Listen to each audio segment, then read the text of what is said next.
எங்க ஆத்மாவா இருக்கிறத இங்க இருக்கிற சாவித்ரி, தமன்னா, இன்னும் சில நொடிகள்ல இங்க வரப்போற கமண்டலனுக்கும் சேர்த்து இவங்க கண்ணுக்கு அரூபமா தெரியணும்.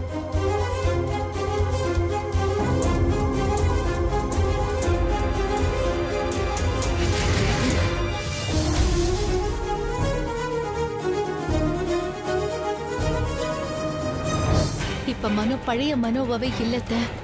சித்தப்பா போய் ஈட குடும்பம் ஏதாவது பேசி மனு கோபத்துல சித்தப்பாவை ஏதாவது பண்ணிட்டான்னா எனக்கு இன்னமும் ரொம்ப பயமாவே இருக்கத்த. ஏய், என்ன தமன்னா, உன் வாயில இருந்து நல்ல வார்த்தையே வராதா? ஏன் இப்படி ஏட குடமா பேசிட்டு இருக்க? அத்த, ஏன் இடத்துல இருந்து யோசிச்சு பாருங்க, அப்பதான் என்னோட டென்ஷன் உங்களுக்கு புரியும். இதுக்கு முன்னாடி எவ்வளவு பெரிய பிரச்சனையா இருந்தாலும் அட்லீஸ்ட் நம்மள கைட் பண்றதுக்கு அந்த கமண்டலன், ருத்ரன்னு நிறைய பேர் இருந்தாங்க. ஆனா இப்ப நம்ம கிட்ட யாருமே இல்ல. யட்சினின்னு ஒருத்தி நமக்கு ஹெல்ப் பண்றேன்னு வந்தா, அவளாவது உதவி செய்வான்னு பார்த்தா அவ இப்ப என்னடான்னா என் வாழ்க்கைக்கு பெரிய ஆப்பா வச்சுட்டா. இதுக்கப்புறம் நமக்கு உதவி செய்ய ஒண்ணு அந்த கடவுள் தான் வரணும், இல்ல காணாம போன அந்த கமண்டலன் தான் வரணும். அப்பதான் இந்த பிரச்சனை எல்லாத்துக்கும் ஒரு வழி கிடைக்கும்.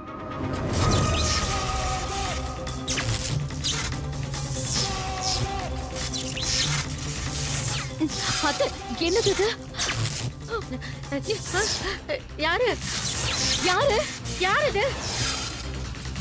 ஐயோ, என்ன தமன்னா இது? இருக்கிற பிரச்சனை பத்தாதுன்னு இப்ப புதுசா ஒரு பிரச்சனை வேற கிளம்புதே. அத்தை, இந்த சிரிப்பு சத்தத்தை இதுக்கு முன்னாடி நம்ம எங்கேயோ கேட்டிருக்கோம். பயத்துல ஒண்ணும் புரியல. யாருங்க அது? கண்ணுக்கு தெரியாம இந்த பூச்சாண்டி காட்டுற வேலை எல்லாம் வேண்டாம். எதுவா இருந்தாலும் நேர்ல வந்து பேசுங்க.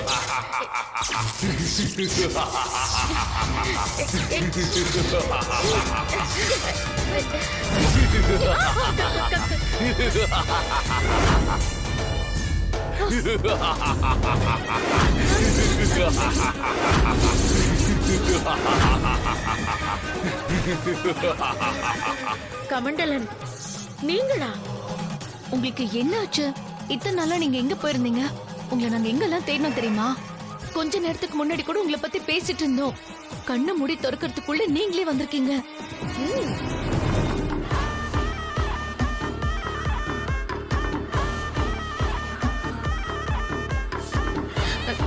என்னங்க, நாங்க ரெண்டு பேரும் மாறி மாறி இவ்வளவு கேள்வி கேட்கிறோம், எதுவுமே பதில் சொல்லாம எங்களையே முறைச்சிட்டு இருந்தா என்னங்க அர்த்தம்? அமைதியா இருங்க. இந்த வீட்டுல செவத்துக்கு கூட காது இருக்கு. அதனால இங்க வச்சு கேட்கிற எந்த கேள்விக்கும் என்னால பதில் சொல்ல முடியாது. ஓம் க்ளீம் ஹ்ரீம் ஸ்ரீம் க்ளீம் காளி மா காளி. ஓம் ஹ்ரீம் ஸ்ரீம் க்ளீம்.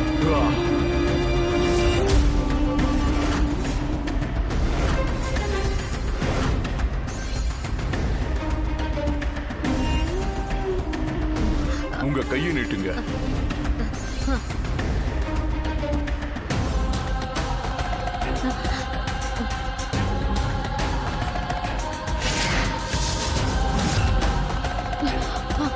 அத்தை, ஐயோ, எங்க வந்திருக்கோம்? உங்க கையை நீட்டுங்க. உங்க கையை நீட்டுங்கன்னு சொல்றேன்ல.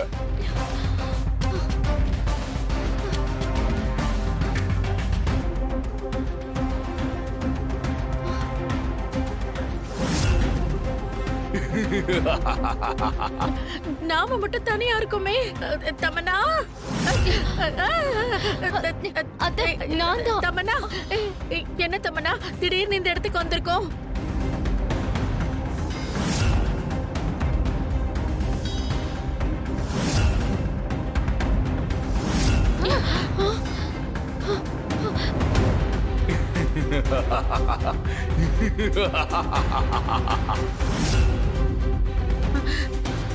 இது இது எந்த இடம்? இப்ப நம்ம எங்க இருக்கோம்? நீங்க இருக்கிற இடத்தை என்னோட மந்திர சக்தியால இப்போ இதை என்னோட இடமா மாத்தி இருக்கேன். இப்ப நாம பேசுறத யாராலையும் காது கொடுத்து கேட்கவே முடியாது. நீங்க என்ன பேசுறீங்கன்னு மத்த சக்தியால வேணா கேட்க முடியாம இருக்கலாம், ஆனா இந்த பொம்மையால கேட்கவும் முடியும், பார்க்கவும் முடியும். இந்த மாதிரி நீ இவங்க கிட்ட வந்து பேசுவேன்னு நான் தானே இந்த இடத்தையே உருவாக்குனேன். 800 வருஷத்துக்கு ஒரு தடவை மாய லோகத்துக்கு அதிபதியா மாறும் குடுப்பன ஒரு சிலருக்கும் தான் கிடைக்கும். அப்படிப்பட்ட ஒரு அபூர்வமான வாய்ப்பு இப்போ எனக்கு கிடைச்சிருக்கு.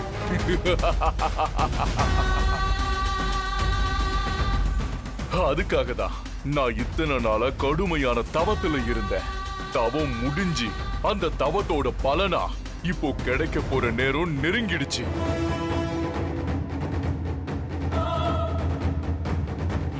ஆனா என்ன ஆனா அதையும் சொல்லுங்க.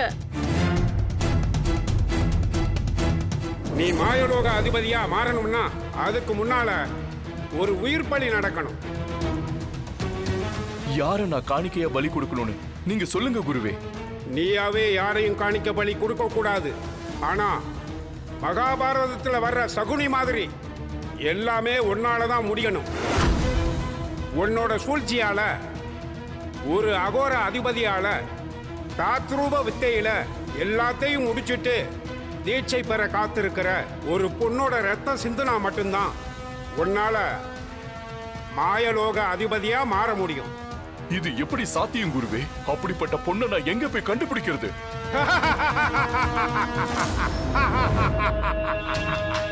அந்த பொண்ணை தேடி கண்டுபிடிக்கிறதுக்கு முன்னால முதல்ல அந்த அகோர அதிபதியை பார்க்கணும்.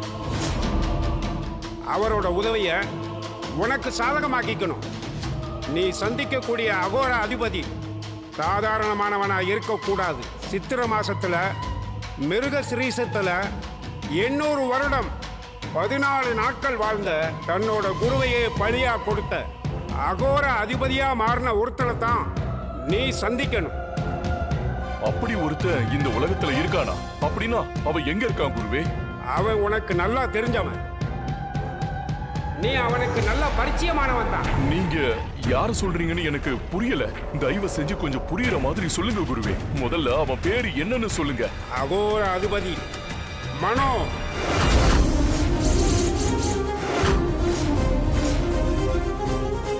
தமனாவோட புருஷன் மனோவா? ஆமா, அவனா இப்ப அகோர அதிபதி? என்னால இதை நம்பவே முடியலையே. விதி வலியது. எல்லாமே விதிப்படிதான் நடக்கும்.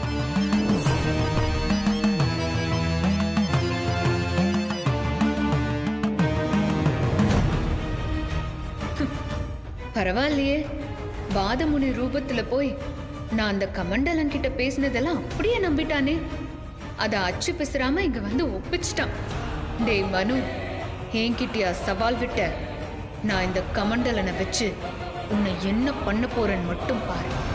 நான் உன் புருஷ அகோர அதிபதிய சந்திக்க போறேன். அதுக்கு முன்ன நான் உன்னை பார்த்துட்டு கிளம்பலான்னு வந்தேன். ஆனா வந்த இடத்துல உன்னோட நிலைமைய பார்த்து எனக்கு ரொம்ப வருத்தமா இருக்கு. அந்த பொம்மியோட பிரச்சனை இன்னும் ஒரு முடிவுக்கு வரவே இல்லையா? நடக்கிறதெல்லாம் பார்த்தா என்னோட வாழ்க்கை தான் ஒரு முடிவுக்கு வந்துரும் போல இருக்கு. நீ என்ன சொல்ற தமனா?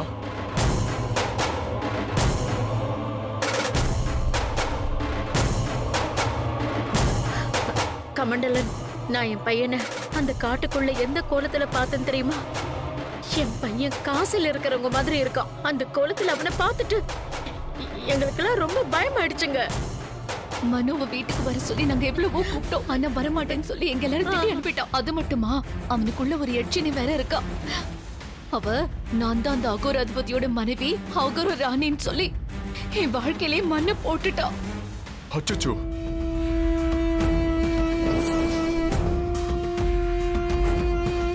நீ நினைச்சதெல்லாம் நடக்கணும். அதுக்காக தான் நான் அகோராதிபதியா மாறிட்டேன். என்னோட வாழ்க்கை முறை வேற, உங்களோட வாழ்க்கை முறை வேற. உங்க எல்லாரும் கூடயும் நான் வரணும்ன்றது சாத்தியமே இல்லாதது. இனிமே என்ன தேடியோ பார்க்கவோ வரக்கூடாது.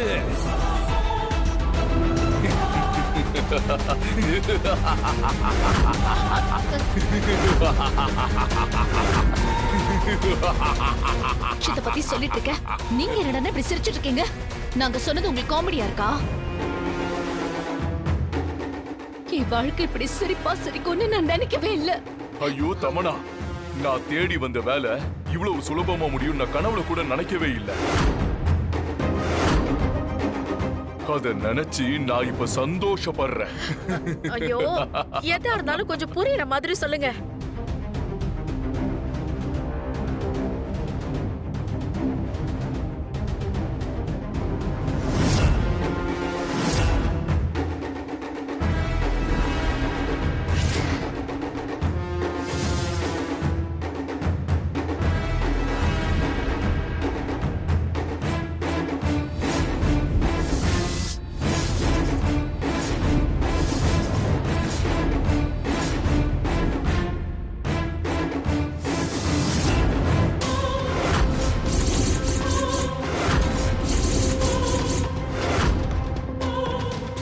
இவதானே நீ சொன்ன அந்த யட்சினி?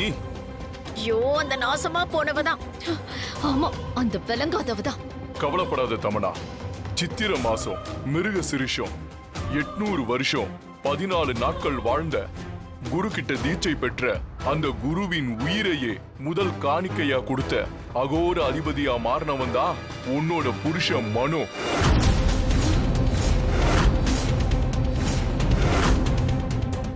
அந்த அகோர அதிபதி கிட்ட தாத்ரூப வித்தைக்கான தீட்சைய வாங்கறதுக்காக அவன் கிட்ட அடைக்கலமா இருக்கிறவன் தான் அந்த யட்சினி.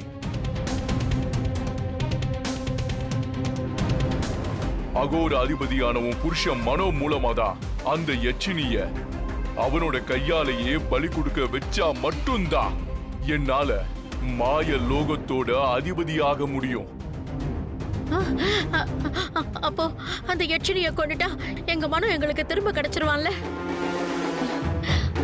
அந்த யட்சினியால என்னோட வாழ்க்கையும் முடிஞ்சு போச்சுன்னு நான் ரொம்ப கவலையா இருந்தேன். மனோ வாயாலேயே யட்சினி தான் என்னோட ராணின்னு சொன்னா. இப்ப உங்க கையாலே கொல்றதுக்கு நீங்க திரும்ப வந்திருக்கீங்க. இத கேட்கும்போது எனக்கு எவ்வளவு சந்தோஷமா இருக்கு தெரியுமா? ஒவ்வொரு காரியமும் நடந்து முடியும் போது நான் உங்ககிட்ட அத பத்தி சொல்லுவேன் தமனா. சரி, நான் இப்ப இந்த இடத்துல இருந்து கிளம்புறேன். இருங்க இருங்க, நீங்க போறதுக்கு முன்னாடி எங்களை எங்க இருந்து கூட்டிட்டு வந்தீங்களோ அங்கேயே அனுப்பி வச்சிருங்க. ஓம் க்ளீம் க்ரீம் ஸ்ரீம் க்ளீம் மா காளி மகாகாளி.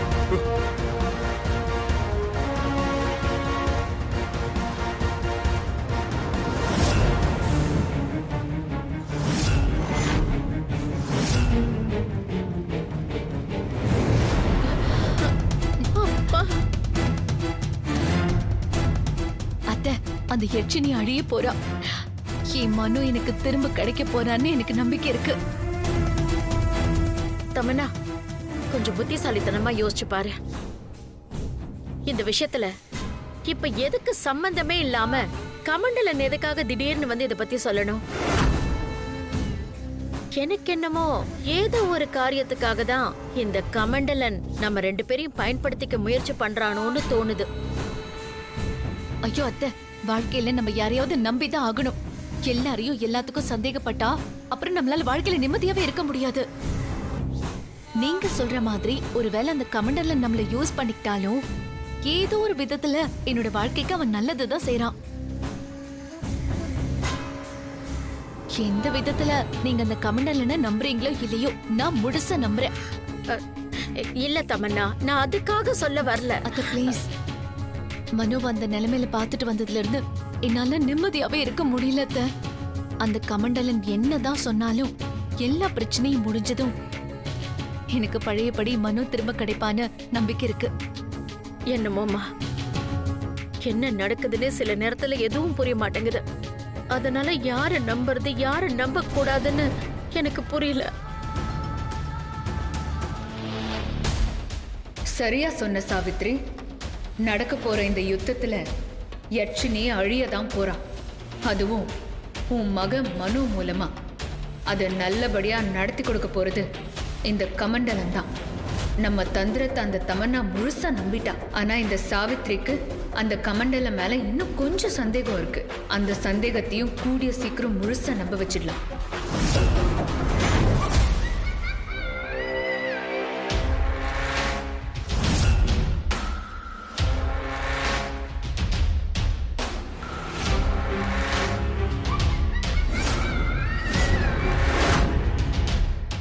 நான் சொன்ன வேலையை செஞ்சு முடிக்கிற வரைக்கும் நீங்க உங்க சுயரூபத்துல இருக்கக்கூடாதுன்னு நான் சொன்னேன்ல. அப்புறம் எதுக்கு என் முன்னாடி நீங்க 3 பேர் இந்த ரூபத்துல வந்து நிக்கிறீங்க? அகோர அதிபதியே, எங்கள் குருவே, எங்களை மன்னித்து விடுங்கள். என்ன நடந்தது? குருவே, அந்த பொம்மை எங்களை என்ன பண்ண தெரியுமா?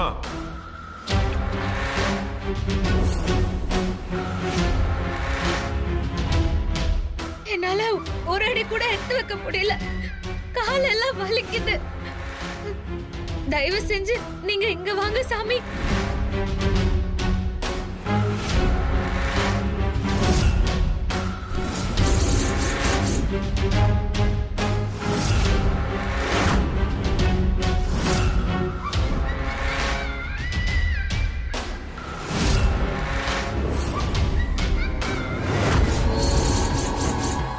அகோர அதிபதியே, அந்த பொம்மை யாருன்னு எங்களை கண்டுபிடிச்சிட்டா. இல்ல இல்ல, அதுக்கு வாய்ப்பே இல்ல. அந்த பொம்மி உங்களை கண்டுபிடிக்க வாய்ப்பே இல்ல. நான் உங்களை கண்டுபிடிக்கவே முடியாதபடி நவப்பிரயாக மூலமா உங்க 3 பேரையும் நான் உருவாக்கி அனுப்பிச்சேன். அப்படி இருக்கும்போது பொம்மையால எப்படி கண்டுபிடிக்க முடிஞ்சது?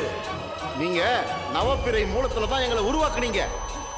ஆமா, ஆனா அந்த பொம்மி எங்க மேல ஏதோ ஒரு தீர்த்தத்தை தெளிச்சிட்டா. அந்த தீர்த்தம் எங்க உடம்புல பட்ட உடனே எங்க உடம்பெல்லாம் எரிய ஆரம்பிச்சிருச்சு. எங்க சுயரூபம் அந்த பொம்மி முன்னால வெளிப்பட்டுருச்சு. ஆமா குருவே, அதனாலதான் அந்த இடத்த விட்டு நாங்க மாயமா மறைஞ்சிட்டோம். நான் உங்களை உருவாக்குனது பரம ரகசியம். அது யாருக்குமே தெரியாத ஒரு விஷயம். அப்படி இருக்கும்போது இந்த ரகசியம் எப்படி பொம்மைக்கு மட்டும் தெரிஞ்சது? அப்படின்னா அந்த பொம்மைக்கு பின்னாடி ஏதோ ஒரு நல்ல சக்தி உதவிக்கிட்டு இருக்கு. யாரு?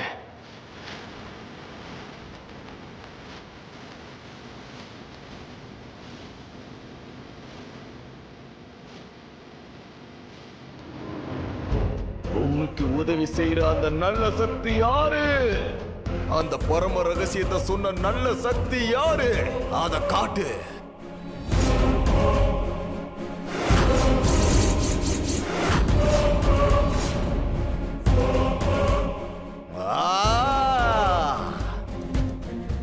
தெரியும், அவ பின்னாடி இவன் தான் இருப்பான்னு எனக்கு தெரியும்.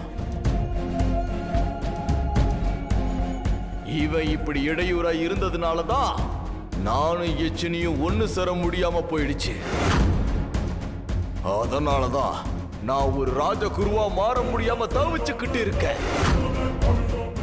எனக்குள் இருக்கும் எச்சினியே, நாம அடுத்த கட்டத்துக்கு போறதுக்கான எல்லா காரியத்திலையும் உங்க அப்பா தடுத்துக்கிட்டு இருக்காரு. அவரை என்ன பண்றது?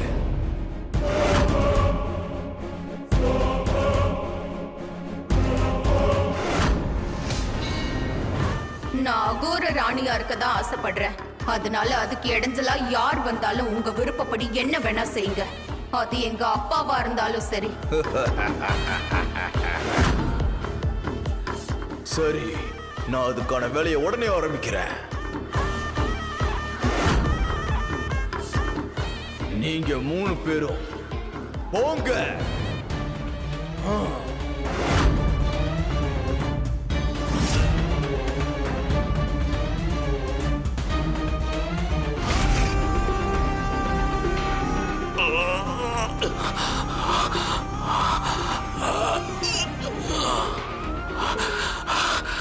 ரொம்ப வலிக்குது. என்னால வலி தாங்க முடியல. இப்படி என்ன சித்திரவதை பண்றதுக்கு என்ன ஒரே அடியா கொன்றுங்க.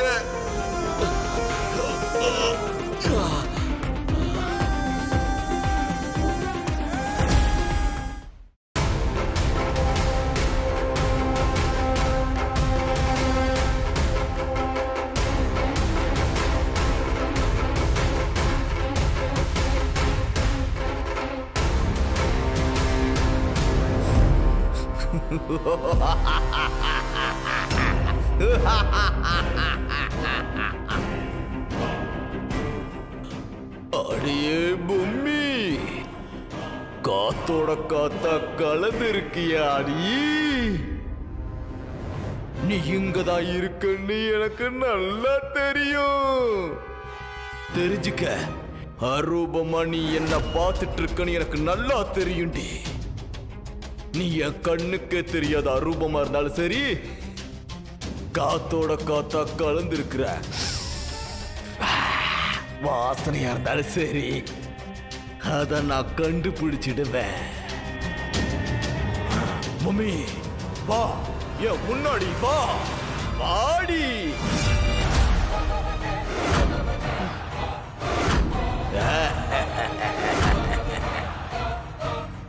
என்ன எதுவுமே பண்ண முடியலன்னு உன் ஆத்மா துடிச்சுக்கிட்டு இருக்குல்ல, என்ன பழி வாங்கினா மட்டும்தான் உன் ஆத்மா சாந்தி அடையும். இங்க பாரு, நடக்கக்கூடிய யுத்தம் உனக்கும் எனக்கும் மட்டும்தான். இதுல வேம்பு சார் என்ன செஞ்சாரு?